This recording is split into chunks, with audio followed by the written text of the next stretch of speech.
Welcome to Two Open Doors, the podcast that explores our power to open or close the doors of relationship with the important people in our lives. We hope you'll learn from and share your wisdom with our community. Thanks for joining us.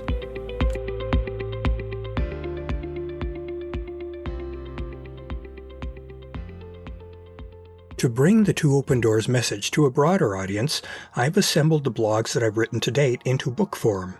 The initial release will be in Kindle ebook form, to be followed by a paperback. I'm grateful for the suggestions and encouragement that I've received in taking on this project. My hope is that it will prove to be a valuable resource for those who seek deep connection.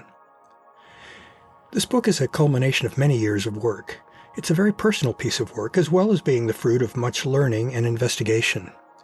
While there are a seemingly endless number of self-help books available, this work targets something a bit different, filling a gap in our education regarding the centrally important skills required to build healthy and satisfying bridges of meaningful relationship with the important people in our lives. It puzzles and bewilders me that in our culture we receive little or no formal training in the skills and disciplines that are required to come to know oneself and to learn how to relate constructively to others. This is especially perplexing because of the reality that we humans are a hypersocial species who can only prosper by leveraging our inherent interdependence with one another.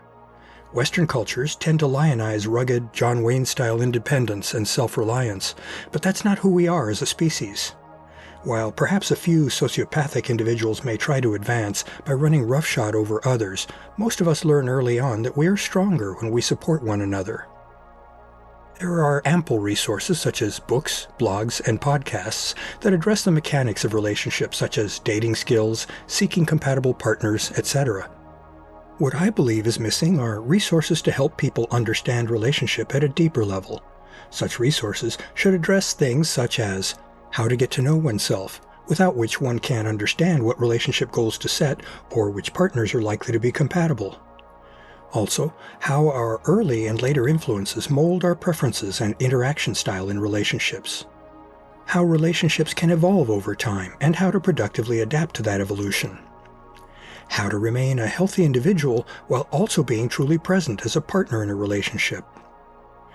Understanding the benefits, costs, and trade-offs associated with different kinds of relationships and how to navigate those sometimes conflicting factors. How sex and gender play into relationships. How to create and maintain healthy and sustainable relationships. How the social programming that we receive from family, schools, and other sources of influence can shape our relationships. The different roles that sensuality, sexuality, and intimacy play in our relationships. And the different possible relationship styles that we can choose from in seeking relationships. These and many other topics are essential to our success in bringing satisfying relationships into our lives.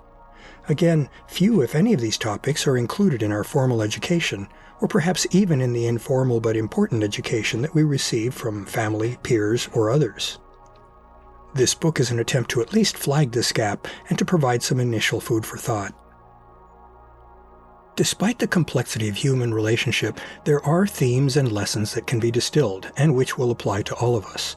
It's those broad lessons that I've tried to extract, crystallize, and couch in digestible form. Of course, all of this work reflects my particular perspectives and experience, and there's ample room for others to demur or offer alternative points of view. One of my major life goals is to be in service to those who seek to evolve toward becoming their best selves, those who are in touch with the precious gift of being alive and who aren't content to just live a life of comfort and convenience. We all need resources, as well as friends or other sounding boards. My hope for both my coaching clients and for the readers of this book is that I might be that sort of helpful hand. Our Western philosophical traditions spotlight the importance of rationality while simultaneously casting a suspicious eye on our emotional side. As modern neurobiology has shown, though, the human central nervous system incorporates both a high road of processing that underlies our conscious thought processes, as well as a low road that is a substrate for our more instinctive and emotional processes. Not surprisingly, the low road operates faster and more compellingly. We must learn to use our high road processes to regulate or potentially redirect our low road processes. Given this reality, it seems apparent to me that if we're to aspire to understand our true nature, we need to make room for both thoughts and feelings, and to our conscious reaction to those feelings, which are emotions. Moreover, at a physical level, our feelings reflect events that occur in our physical environment. That means that we also need to be aware of and understand how our bodies affect our thoughts and feelings. Finally, at a more abstract level, many people experience a spiritual aspect of life, which reflects how each individual is connected to their environment and to other people. In this sense, spirituality reflects not religion-based guidelines or beliefs, but rather a transcendent matrix of wider reality in which each individual is embedded.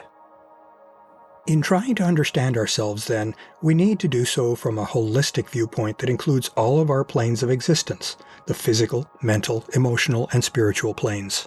All four of those are important and distinct facets of intimate human relationship. All four have significant roles to play in this book. My perspectives on intimate relationship draw from the broad and deep background that I bring to this work. Throughout a 35-year engineering career, I studied neuroscience and cognitive science as background for my work in computer science and nascent artificial intelligence.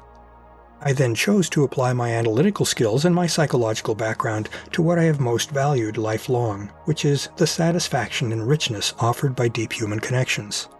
I became a life coach with in-depth knowledge of sexology through a PhD in human sexuality. That served as a basis for my current work as a relationship and intimacy coach. I chose to study sexology, which is the scientific study of sexuality, because of the widespread misinformation, social stigma, and emotional pain that I believe are rife throughout our puritanical society. I personally experienced much of this and the associated unhelpful social programming through my early immersion in religion. I have come to see sexuality as a powerful force that commands respect, but also as a tremendous potential source of joy and satisfaction.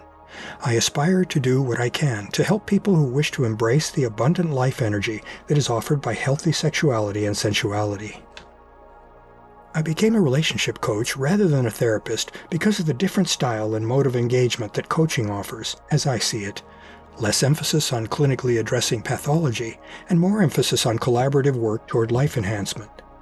This colors the style of exposition that I use here. In both therapy and coaching, of course, the hard work lies with the patient or client. However, we can all benefit from being able to compare notes on life with other informed and aware fellow travelers through life. The contents of the book are drawn from several years of my weekly Two Open Doors podcast episodes, which span all aspects of the vast domain of deep human relationships.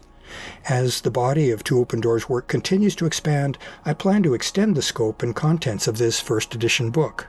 I hope that my audience will accompany me on this continuing exploration of the vast and important terrain of deep human connection. To learn more about Two Open Doors and to engage with our community, I'd like to invite you to visit the Two Open Doors private Facebook group for posts and discussion, and the Two Open Doors meetup group for events. I also invite you to contact me directly by writing to me at Claude, C-L-A-U-D-E, @twoOpenDoors.com. I'd love to hear from you, and I'll use your inputs to guide my work on future blog posts and podcast episodes. Thanks for visiting Two Open Doors.